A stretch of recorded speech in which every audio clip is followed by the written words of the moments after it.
یہ نبی پاک کے صحابہ ہیں جو کتنی طرف سے کہہ رہے ہیں ابھی تک کوئی جنگ کا زمانہ بھی نہیں تھا، کوئی جنگ کا ماحول بھی نہیں تھا، کوئی اعلان جہاد بھی نہیں تھا، ابھی تو صرف وزٹ تھا دین سکھانے کے۔ یہاں سے ان ظالموں کی نفی ہو جاتی ہے جو کہتے ہیں حسین ابن علی گئے ہیں تو صحابہ کیوں نہیں گئے، صحابہ ساتھ کیوں نہیں گئے۔ حضرت حبیب ابن مظاہر رضی اللہ تعالیٰ عنہ سمیت نبی کے 12 صحابی حضرت حسین کے لشکر میں 72 شہدائے کربلا میں شامل ہیں۔ سالم کہتے نہیں گئے، لیکن جو نہیں گئے وہ اسی لیے نہیں گئے کہ جہاد کا اعلان تو نہیں تھا۔ حضرت حسین نے آواز تو نہیں دی تھی کہ آؤ جہاد کے لیے جاتے ہیں۔ اگر بات یہی ہوتی کہ اعلان جہاد تھا یزید کے خلاف، تبھی حضرت حسین سفر کر رہے تھے۔ آؤ آج دنیا میں گوگل میپ کا زمانہ ہے، دنیا میں ایک ایک چیز یہاں پر چیک کر کے دیکھی جا سکتی ہے۔ یہ میں آپ کی خدمت میں پیش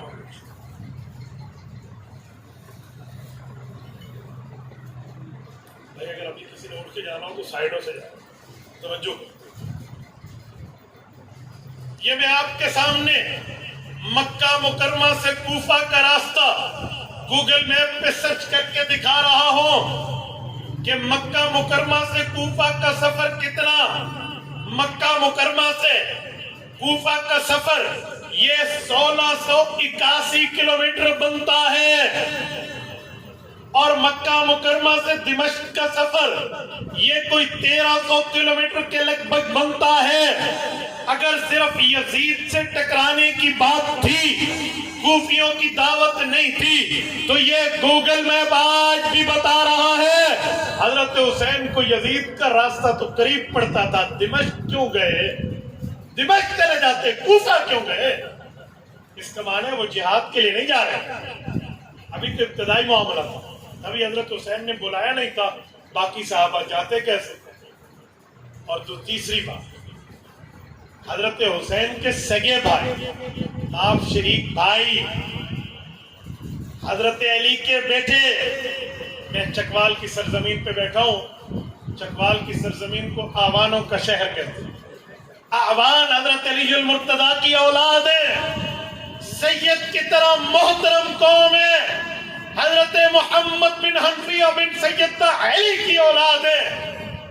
اعوان تو دنیا میں ایک نام ہے، تو سید الاعوان، جد الاعوان، فرزند علی حضرت محمد بن حنفیہ بھی مکے میں رہے حضرت حسین کے ساتھ، تو وہ بھی تشریف نہیں لے گئے۔ اگر اعلان جہاد کی بات ہوتی تو یہ اپنے بھائی کے بغیر کیسے رہ سکتے تھے؟ اگر بات ہوتی کہ سب نے جانا ہے، وہ بھی تو نہیں گئے۔ حضرت حسن کے بڑے بیٹے حضرت حسن مثنیٰ بھی تو نہیں گئے، یہ بھی تو اپنے چاچوں کے ساتھ نہیں گئے۔ تو آپ جب نبی کے صحابہ پر یہ بات کہتے ہیں کہ وہ نہیں گئے، نعوذ باللہ غلط ہے، تو حضرت علی کے بیٹے اعوان کے سربراہ حضرت محمد بن حنفیہ بن علی کو کیا کہو؟ ان پر کیا اعتراض آئے گا؟ محمد بن حنفیہ غیر فاطمی سید ہیں حضرت علی کے، حضرت فاطمہ سے بیٹے نہیں ہیں، حضرت خولہ بنت جعفر الحنفیہ رضی اللہ عنہ حضرت علی کی بیوی ہے، ان کے بیٹے ہیں، تو وہ بھی تو نہیں۔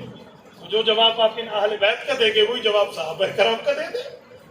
اور اس سے اگلی بات کہ نبی پاک صلی اللہ علیہ وسلم کے نواسی حضرت حسین کے مقابلے میں جو کوفیوں کا 40,000 کا لشکر تھا، اس لشکر میں کوئی حسین کے مقابلے کے لیے نبی کا صحابی آیا؟ اس لشکر میں بھی تو ایک صحابی مقابلے میں نہیں تھا، وہ تو یزیدی تھے یا ابن زیادی تھے، وہ تو وہی تھے۔ تو اس طرح تو بات نہیں ہو سکتی۔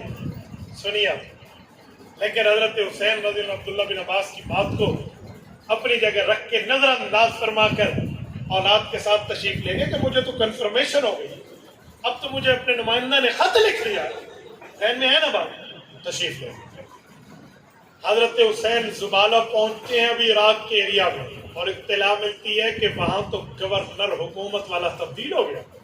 تو نرم ترین نبی کے صحابی گورنر تھے حضرت نعمان بن بشیر رضی اللہ، یزید نے انہیں بدل دیا، ابن زیاد جیسے ظالم کو بھیجا، اور ابن زیاد آیا اور کوفیوں کو آ کر کہا کوفیوں تمہارے لیے تحفہ لایا ہوں، کہا کیا؟ کہا تلوار۔ ایک تلوار کو دیکھ کے کوفیوں نے بیعت توڑ دی، اور حضرت مسلم بن عقیل کی شہادت میں بھی خود پڑ گئے اور انہیں بھی شہید کر دیا، اور سب کچھ آپ کے خلاف ہو گیا۔ آپ بتائیں جب یہ حضرت حسین کو اطلاع جاتی ہے، اس وقت جب حضرت حسین رخت سفر باندھ چکے اور ادھر سے صحابہ کا اصرار تھا کہ آپ نہ جائیے، کوفی وفادار نہیں ہے، تو حضرت حسین کا کیا ری ایکشن ہے؟ تاریخ کی تمام کتابیں موجود ہیں، ساری تواریخ میں موجود ہے واقعہ کربلا کہ حضرت حسین نے فرمایا کہ اب ہمیں واپسی کر لینی چاہیے، اب ہمیں ان پہ اعتماد نہیں کرنا چاہیے۔ ہمارے ساتھی سچ کہتے ہیں، اب اسٹریٹجی بدلے، کوئی ترتیب بدلے، پالیسی کی ترتیب مزید بدلے، لیکن اس موقع پر حضرت مسلم بن عقیل کے جو بچے تھے نا، اولاد، وہ کھڑے ہو کہ ہمیں تو اپنے باپ کا قصاص لینا ہے، ہمیں تو اپنے والد کا بدلہ لینا ہے۔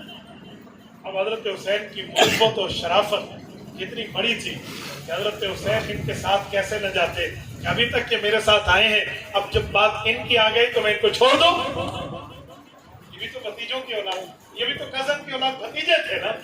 تو مروت اور شرافت دیکھیں حضرت امام حسین، یہ تشریف اقتصاد۔ اور جب وہاں گئے ہیں، وہاں پہ جا کے جو کوفیوں سے مقابلہ ہوا اور وہاں پہ پہنچ کے جو کوفیوں سے نبوت آزمائے ہوئے ہیں، اور ان کوفیوں نے امام حسین کے سامنے اپنی نظریں بدلی ہیں، اور وہی ابن زیاد کے بندے، وہی عمر بن سعد والے، وہی شمر، وہی خولی، پوری ترتیبیں یہ جو سامنے آئے ہیں، ان کو حضرت حسین نے فرمایا، اوئے میں آیا نہیں ہوں، میں تو بلایا، میں تو انوائٹڈ ہوں، میں تو تمہاری دعوت پہ آیا ہوں۔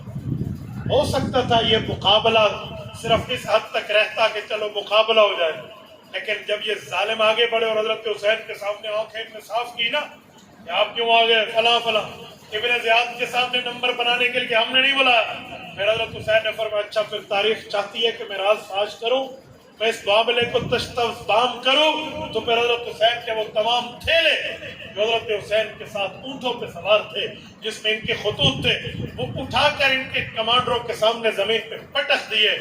اوے فلاں یہ تیرا خط نہیں ہے، اوے فلاں یہ تیرے باپ کا نہیں ہے، اوے یہ تیرے چچا نے نہیں لکھا، اوے یہ تو نے نہیں لکھا، یہ تم نے نہیں لکھا، بتاؤ۔ جب یہ بات کھل کے اور بکھر کے سامنے آئی، انہی نے بلایا تھا۔ اب دو باتیں، اب ظالم کوفی جو ابھی تک بدعہد تھے، جو میثاق پیمان اور وعدہ توڑ چکے تھے، بے وفا تھے، اب وہ قاتل بنے۔ کیوں؟ انہیں پتا تھا اگر ہم نے حضرت حسین کو یہاں آنے دیا، ابن زیاد کھا جائے گا، یزید کھا جائے گا، اور نہ آنے دیا اور یہ راز حسین نے فاش کر دیا، بات یزید ابن زیاد تک پھر پہنچی کہ بلانے والے یہ تھے، یہ خطوط کے ڈھیر ان کے تب بھی مر گئے، اب ادھر جائیں بھی مرے، ادھر جائیں بھی مرے۔ ان ظالموں نے بے وفائی تو پہلے کی تھی، قتل کا اقدام اس وجہ سے۔ میں نے آپ کو شروع میں ایک جملہ کہا تھا کہ اگر آپ کو بات یاد ہو کہ دو بغض ان کے سینے میں، امام حسن نے حضرت معاویہ سے حضرت حسین کے ساتھ مل کے صلح کیوں کی؟ دوسرا ہماری جنگل سے بچ کے گئے، اب تیسرا بار کیا تھا حضرت حسین پہ، اب وہ فاش ہو گیا، اور حسین نے تو ہمیں شرمندہ کر دیا سب کے سامنے، ہمارے جھوٹ کو اعلان ٹھوک بجا کے دنیا کو بتا دیا۔ اب اپنے جھوٹ پہ پردہ ڈالنے کے لیے دو بغضوں کا انتقام لیا اور حضرت حسین کا مقابلہ۔ یہ پوری گفتگو کا خلاصہ۔ حضرت حسین کی شہادت ہوتی ہے، یہاں میں ایک جملہ کہتا ہوں جو شروع میں پہلے ابن زیاد کی طرف سے کمانڈر آیا تھا، اس کا نام تھا حر بن یزید۔ کوفہ والوں میں اگر کوئی بندیدہ پتر سے نہ ہوتا ہے، وفادار بندہ ہے، شروع میں تو وہ کمانڈر بن گیا، اس نے حضرت حسین کا راستہ روکا۔ حضرت امام حسین نے فرمایا میں خود نہیں آیا، میں دعوت پہ آیا۔ انہوں نے کہا اچھا یہ معاملہ، آپ چلے ابن زیاد کی بیعت کرو۔ انہوں نے کہا جا، میں نے اس کے وہ جس کا تم ہلاتا پھرتا ہے ابن زیاد، جس کے سامنے اس یزید کی بیعت میں نے نہیں کی، اس کی بیعت کرو۔ یہ شان حسینی کے خلاف تھے، مروت حسینیہ کے خلاف تھے۔ انہوں نے کہا اچھا اگر آپ نے بیعت نہیں کرنی تو پھر کیا؟ اگر ان کی رائے یہی تھی کہ مجھے بلانے میں خطا کر بیٹھے، واپس چلا جاتا ہوں۔ انہوں نے کہا جی آپ واپس بھی نہیں جائیں گے، ہمیں ابن زیاد کا حکم ہے، نہ آپ واپس جائیں گے نہ آپ ابن زیاد کے پاس جاتے ہو، تو ایک کام کرتے، ایک معاہدہ کر لو، میں ابن زیاد کو خط لکھتا ہوں کہ آپ کیا کریں، تو جب تک اس کا جواب نہیں آتا آپ نہ کوفہ کے راستے پہ جائیں نہ مدینہ کے راستے پہ جائیں، آپ کسی تیسرے راستے پہ چلے، ہم بھی آپ کے ساتھ چلتے ہیں، ایک دو دن میں جواب آتا ہے پھر فیصلہ کر لیتے ہیں۔ حضرت حسین نے معاہدہ قبول فرمایا اور تیسرے راستے پہ چلے جس راستے میں کربلا آتا ہے۔ یہاں پر چند یزیدی جو ہے نا، جن کا دماغ یزیدیت کی وجہ سے خراب ہے، وہ ایک جملہ سناتے ہیں، حضرت حسین تو یزید کے پاس جا رہے تھے، یزید سے یاری لگا لی تھی، تبھی تو کربلا گئے تھے، کیونکہ کربلا کوفے کا راستہ نہیں ہے، یہ دمشق کا راستہ ہے، یزید کی طرف جا رہے تھے۔ میں نے کہا بے وقوفو، تم ان نوجوانوں کو، مبتدیوں کو جو نیا نیا کربلا کا معاملہ پڑھ رہے ہو، تو تم یہ جھوٹا گمراہی کا دعویٰ انہیں سمجھا سکتے، لیکن جو حقیقت کی نظر میں دیکھتا ہے نا کہ یہ کربلا کا سفر امام حسین کے اس معاہدے کی وجہ سے تھا کہ جب تک جواب ابن زیاد نہیں آتا نہ کوفہ جائیں نہ مدینہ جائیں، تیسرے راستے پہ اتفاقی طور پہ فار دا ٹائم اس راستے پہ ہم چلے کچھ وقت کے لیے، یہ تبھی دمشق کا راستہ تھا، ورنہ حسین ابن علی کو یزیدی نہیں کہا۔ بس اتنی سی چھوٹی سی ایک بات ہوتی ہے جو اس بات کو اٹھا کے یزیدی کہا کہ کہاں لگا۔ ان نقشوں پہ یوں سمجھنے کے لیے یہ ہمارے اکابر کی پوری تحقیق سامنے رکھو۔ آپ کی توجہ ہے نا؟ اب توجہ رکھو۔ جب ابن زیاد کا جواب آیا، ساتھ ابن زیاد کی فوج بھی آئی، اور اس فوجی نے کہا کہ مجھے ابن زیاد نے کمانڈر بنا کے بھیجا ہے، اوے ہور تو ہٹ جا، تو نرمی کر رہا ہے، پانی بند کر دو، یہ کر دو، وہ کر دو۔ حضرت حسین پہ ظلم ہونے لگا تو ہور نے کہا یہ بے غیرتی میں نہیں کرنے دوں، آپ بات کرو جو بات کرنے کا، یہ کیا بات ہے؟ نواز رسول ہے سامنے والا، جگر گوشہ بطول ہے، اور اس دھرتی پہ اہل بیت کا افضل افراد کے اس دھرتی پہ اس وقت یہ نہیں ہو سکتا۔ تو ہور نے رجسٹ کیا تو عمر بن سعد کی اس بدماشی کو اس سے روک، دو چار دن اس میں گزرے تو ابن زیاد تک اطلاع گئی